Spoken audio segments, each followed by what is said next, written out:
Hello मेरे प्यारे दोस्तों। तो कैसे हैं आप सब। मैं हूं भूमेश अग्रवाल, आप सबका साइंस मेंटोर। और आज आपके लिए लेके आए क्लास 9 बायोलॉजी के चैप्टर सेल का टॉपिक न्यूक्लियस, जो एक अपने आप में वेरी इंपॉर्टेंट टॉपिक है। और ये इस चैप्टर की लास्ट वीडियो है, ध्यान से देखिएगा, बहुत जरूरी है।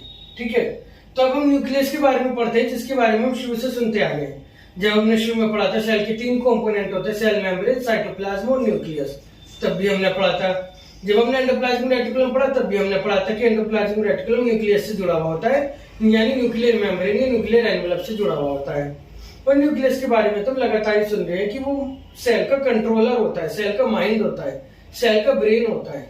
और न्यूक्लियस के अंदर ही क्रोमोसोम पड़ा होता है, यानी डीएनए पड़ा होता है, जिससे पेरेंट्स के कैरेक्टर हमारे अंदर आते हैं या बच्चों के अंदर आते हैं। तो न्यूक्लियस के बारे में हम जब से सेल शुरू हुआ है चैप्टर तब से ही पढ़ रहे हैं। तो न्यूक्लियस की डिस्कवरी सबसे पहले किसने की? रॉबर्ट ब्राउन ने की थी। रॉबर्ट ब्राउन, याद रखना, रॉबर्ट ब्राउन है। सेल की डिस्कवरी जिसने की थी वो रॉबर्ट हुक था, और ये रॉबर्ट ब्राउन है। कौन है? रॉबर्ट ब्राउन है। ये भी डबल मेम्ब्रेनस होता है न्यूक्लियस, ये जरूरी याद रखना। देख लीजिए, ये मैंने सेल के अंदर केवल न्यूक्लियस दिखाया है, इसमें डबल मेम्ब्रेन है ना, एक मेम्ब्रेन, दो मेम्ब्रेन, हर जगह 2 मेम्ब्रेन है, 1 2 1 2 1 2 1 2, चारों तरफ की कवरिंग डबल मेम्ब्रेनस है। आप सोच रहे होंगे इतनी सारी बीच में जगह क्यों है, गैप क्यों है? क्योंकि इसकी मेम्ब्रेन में थोड़े थोड़े छेद होते हैं, बीच बीच में पोर्स होते हैं, जिन्हें हम कहते हैं न्यूक्लियर पोर्स। क्या कहते हैं हम इन्हें? Nuclear pores. न्यूक्लियर पोर्स ये क्यों होते हैं? जिससे सेल के और न्यूक्लियस के बीच में जो भी सामान है इसका एक्सचेंज किया जा सके। अगर न्यूक्लियस को कोई राइबोसोम या प्रोटीन सेल में भेजना है तो यहाँ से भेज सकता है, और सेल को न्यूक्लियस में कुछ भेजना है तो भी यहाँ से भेज सकता है। ये इनके बीच का एक गैप है, जिससे वे एक दूसरे के साथ कम्युनिकेशन करते हैं, ट्रांसपोर्ट करते हैं, एक्सचेंज करते हैं। ठीक है, और इसकी डबल मेम्ब्रेनस लेयर को कहते हैं न्यूक्लियर मेम्ब्रेन या न्यूक्लियर एनवलप। क्या कहते हैं? न्यूक्लियर मेम्ब्रेन या nuclear envelope. Nuclear envelope, envelope मतलब लिफाफा, जिसके अंदर वो बंद है इस तरह से, और बीच बीच में गैप है। जैसे यहाँ गैप दिख रहा है ना, ऐसे ही इसमें बीच बीच में गैप है। जैसे बॉल देखी होगी ना, एक बॉल आती है स्पेशल जो थोड़ा हेक्सागोनल उस पर निशान से होते हैं, बिल्कुल ऐसे ही जैसे फुटबॉल होती है, ऐसे ही। ठीक है, और इसके अंदर जो लिक्विड भरा हुआ है इसे हमने कह दिया न्यूक्लियोप्लाज्म। क्या कह दिया है? Nucleoplasm, nucleoplasm. ठीक है, और इसी के अंदर हमारे जेनेटिक मटेरियल क्रोमोसोम पड़ा हुआ है। क्या पड़ा हुआ है? Genetic material chromosome. जेनेटिक मतलब जो पेरेंट्स के कैरेक्टर हमारे अंदर ला रहा है, क्रोमोसोम। और क्रोमोसोम को डीएनए कहते हैं, क्योंकि क्रोमोसोम डीएनए और प्रोटीन से मिलकर बना है, तो हम इसे डीएनए भी कह देते हैं। क्रोमोसोम डीएनए और प्रोटीन से मिलकर बना है। ये पूछा जाता है क्रोमोसोम किससे मिलकर बना है? DNA and protein. इसलिए हम क्रोमोसोम को जनरली डीएनए भी कह देते हैं। ये जेनेटिक मटेरियल है। ठीक है, तो डबल मेम्ब्रेनस है, जिसे हम न्यूक्लियर मेम्ब्रेन या न्यूक्लियर एनवलप कहते हैं। इसके अंदर न्यूक्लियोप्लाज्म भरा होता है, और केवल यूकैरियोटिक सेल में। हम शुरू से ही लगातार पढ़ रहे हैं प्रोकैरियोटिक, यूकैरियोटिक। प्रोकैरियोटिक जिसमें क्रोमोसोम ऐसे ही पड़ा हुआ है, न्यूक्लियोइड कहते हैं, और यूकैरियोटिक जिसमें प्रॉपर न्यूक्लियस के अंदर क्रोमोसोम है, इसे यूकैरियोटिक कहते हैं, न्यूक्लियस के अंदर है। ठीक है, और ये ब्रेन है सेल का, ये कंट्रोल करता है सारी एक्टिविटी सेल की। जैसे हमारा माइंड हमारे कंट्रोल कर रहा है, सीपीयू कंप्यूटर को कंट्रोल कर रहा है, ऐसे ही न्यूक्लियर सेल को कंट्रोल कर रहा है। It transfer hereditary characters from parents to offspring. ये पेरेंट्स से बच्चों में सारे हेरिडिटरी कैरेक्टर्स लाता है। It helps in cell division, और सेल डिवीजन में हेल्प करता है।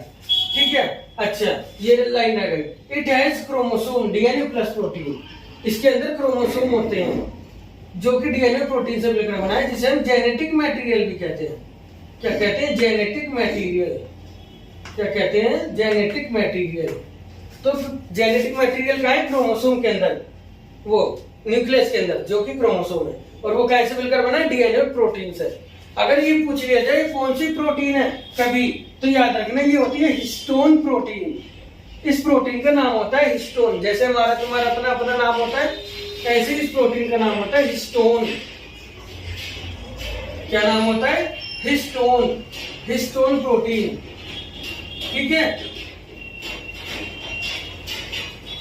ये हमारी सेल की सारी एक्टिविटीज को कंट्रोल कर रही है। हेरिडिटरी कैरेक्टर्स को न्यूक्लियस एक से पेरेंट्स से बच्चों में ला रहा है। और सेल डिवीजन में हेल्प करा रहा है। इस तरह से न्यूक्लियस बहुत इंपॉर्टेंट है। डबल मेम्ब्रेनस होता है, न्यूक्लियर प्लाज्म इसके अंदर भरा होता है, क्रोमोसोम होते हैं जिसे हम जेनेटिक मटेरियल भी कहते हैं, जो डीएनए और प्रोटीन से मिलकर बना हुआ है।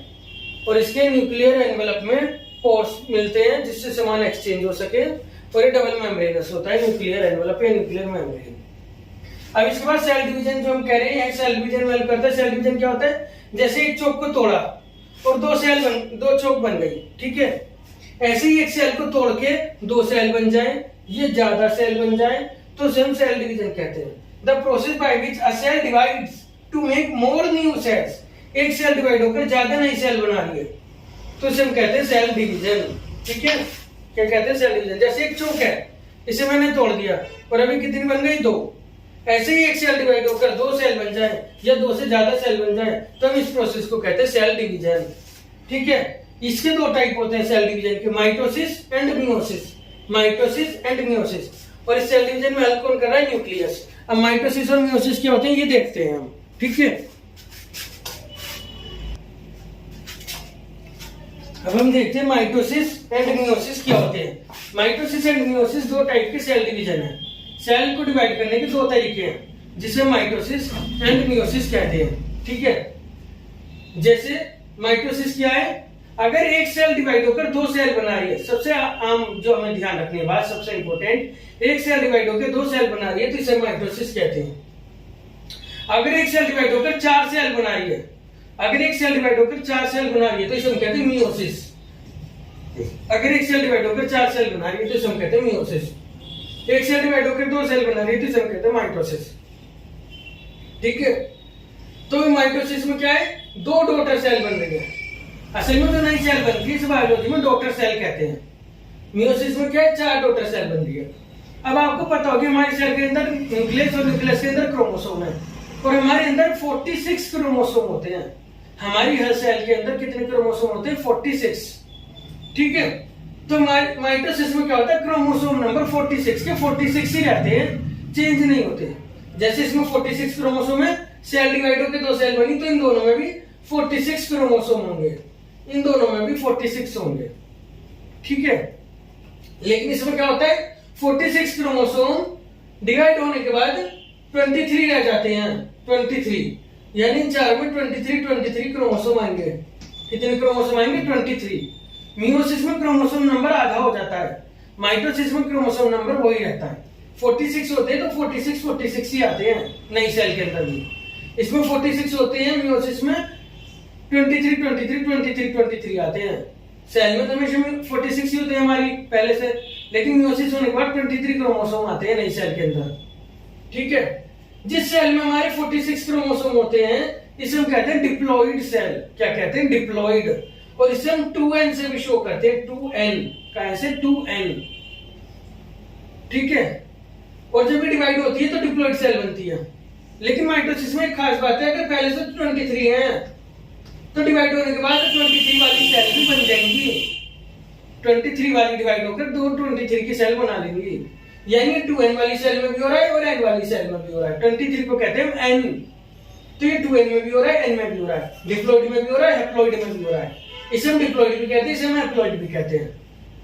तो माइटोसिस दोनों सेल में हो रहा है। जिसमें 46 क्रोमोसोम है उसके अंदर टूटेगी तो 46 ही बनेंगे, जिसमें 23 क्रोमोसोम है वो टूटेगी तो 23 ही बनेंगे। और 46 वाले को हम 2n या फिर डिप्लॉइड भी कहते हैं, और 23 वाली को हम हैप्लॉइड या फिर n भी कहते हैं।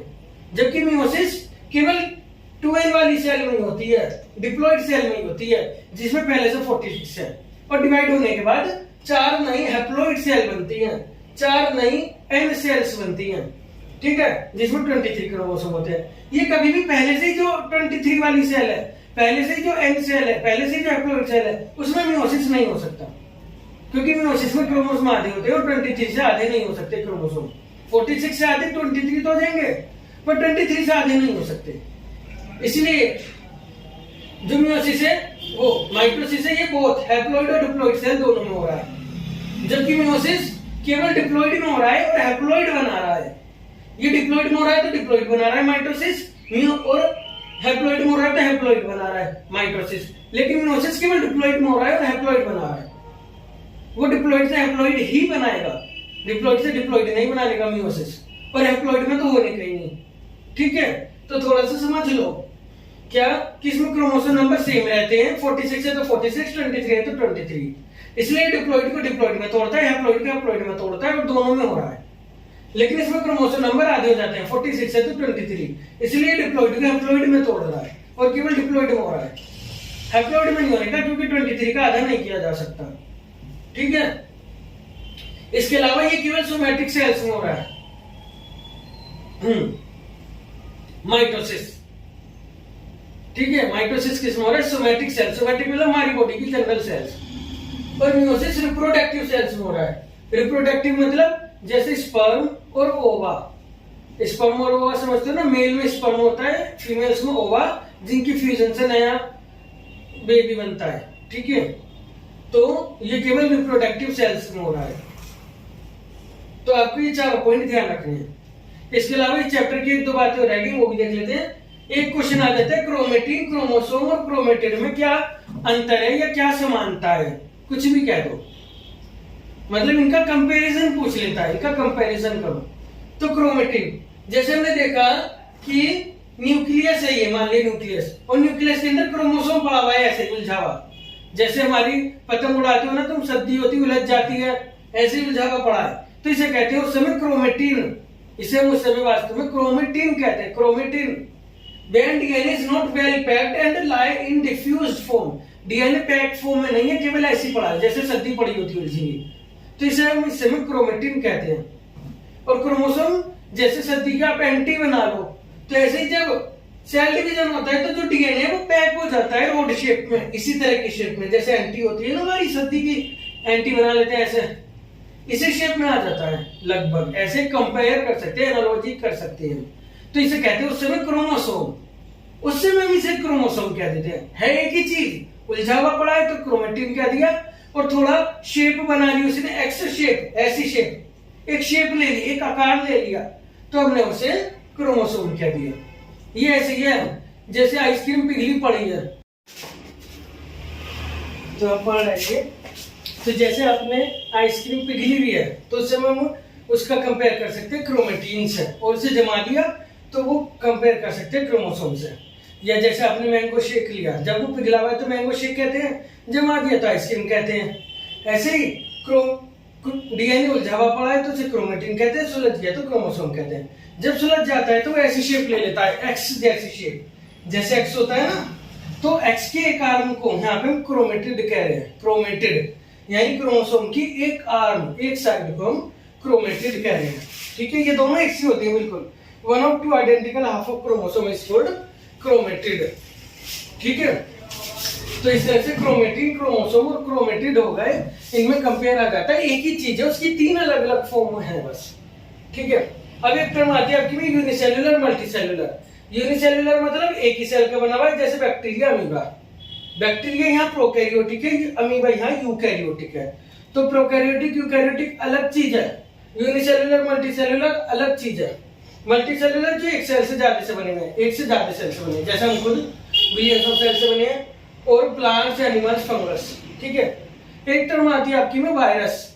वायरस ये सेल्युलर होता है, यानी इसमें सेल नहीं होती, केवल डीएनए हवा में उड़ता हुआ है, ये हमें बीमार कर देता है, बुखार वगैरह।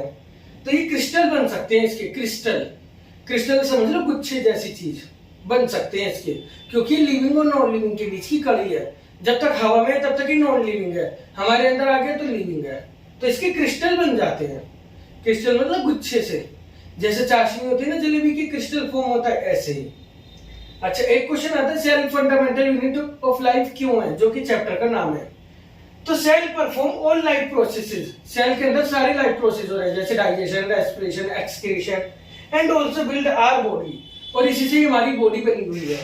सो it is called fundamental structural and functional unit of life, इसलिए सेल को फंडामेंटल स्ट्रक्चरल फंक्शनल यूनिट कहते हैं। इस तरह से आपका चैप्टर पूरा हुआ। कोई और क्वेश्चन हो तो कमेंट में जरूर पूछिएगा। Thank you so much. Video को लाइक, शेयर, सब्सक्राइब जरूर कर दीजिएगा। Thank you so much.